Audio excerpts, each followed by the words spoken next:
tó bá lé mọ́ èyí tó fẹ́ gbọ́ ní kò láà ń tọrọ owó ká mọ́ ìdí àti múni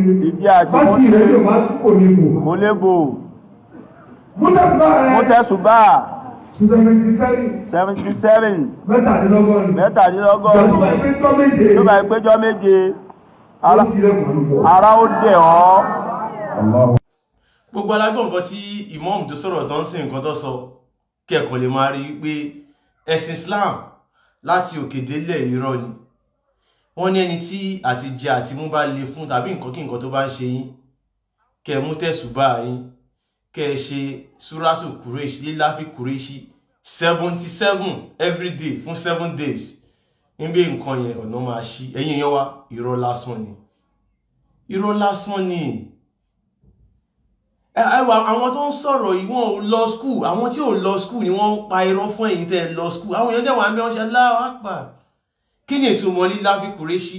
Ẹ jẹ́ ká kà á ní èdè Yorùbá.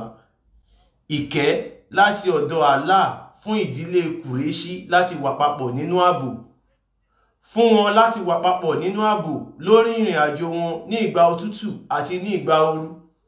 Ẹ̀yin ará Qurayshi, ẹ máa jọ́sìn fún Allah Olúwa ilé Kàbá yìí, ẹni tí ó fún wọn ní jíjẹ ní àsìkò ebi, tí ó dẹ̀ fi wọ́n láyà balẹ̀ ní àsìkò ìpayà. Ẹjọ́ ẹ̀yin ọmọ Yorùbá, ṣọmọ Qurayshi ni?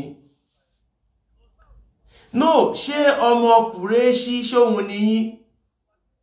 Nǹkan tó ní kẹ́ẹ̀kà ní 77 times ní ẹ̀ o.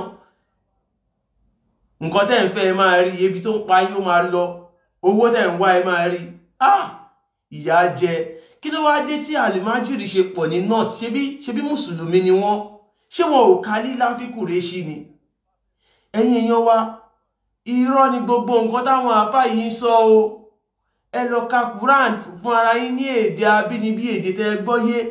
Gbogbo nǹkan tó wà ní Quran irọ́ ni o. Wọ́n gbé Islam wá láti wá gba ilẹ̀ wa ni o. Wọ́n gbé Islam wá láti wá pa kádàrá wa dání o. Wọ́n fẹ́ fi sọ wá di ọmọ Lárúbáwá ni o. Wọ́n kọ́kọ́ fẹ́ Fulanize wa, kọ́kọ́ sọ wá di Fúlàní, kán fún wa ní orúkọ Lárúbáwá, kán gborúkọ Yorùbá, kán fún wa ní èdè Lárúbáwá, kán gba èdè Yorùbá, kán fún wa ní àṣà Lárúbáwá, kán gba àṣà Yorùbá, kán fún wa ní àlá Lárúbáwá, kán gba Ọlọ́run Olódùmarè lẹ́nu wa, ká máa ríra wa bí ọmọ Lárúbáwá. Wọ́n wá máa pàtàn fún wa wípé ilẹ̀ Lárúbáwá láti wá, á lè bá rọrùn fáwọn Lárúbáwá láti wá gbalẹ̀ wa. Wọ́n ń dìsáàmù wa, wọ́n ń gba agbára lọ́wọ́ wa, wọ́n fẹ́ sọ wá di ẹni yẹpẹrẹ, kán lè bá àbáyé wa jẹ́, kán lè bá gbalẹ̀ wa. Ẹ̀yin ọmọ Yorùbá, ẹ jí. Yorùbá, the most educated tribe in Africa, ìran adúláwọ̀, tí wọ́n bá ti fi lè rí wa kó lẹ́rú, ẹ̀yin ọmọ Yorùbá, ó ti tán fún gbogbo ìran adúláwọ̀ nìyẹn.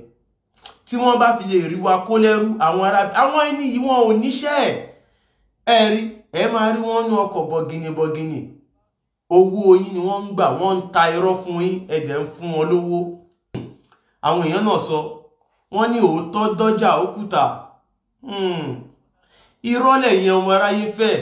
Irọ́ ni Islam irọ́ ni, Quran irọ́ ni, Allah irọ́ ni, Muhammadu irọ́ ni, Jubril irọ́ ni, irọ́ ni everything.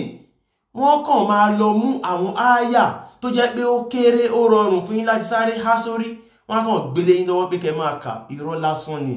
Ó ṣe ó jẹ ní o, iṣẹ́ lóògùn iṣẹ́ o. Àmọ́ tó bá ti ṣiṣẹ́ tó wá rówó, má rò bí alíláfí ni o, irọ́ o. Ìwọ má kà nǹkan kan, lọ ṣiṣẹ́, lọ jára mọ́ṣẹ́. Iṣẹ́ lóògùn iṣẹ́, ọ̀nà máa la. Àwọn ará bíi agbódegbà fún àwọn Lárúbáwá ni wọ́n, akónilẹ́rú ni wọ́n, wọ́n fẹ́ kó wa lẹ́rú for life.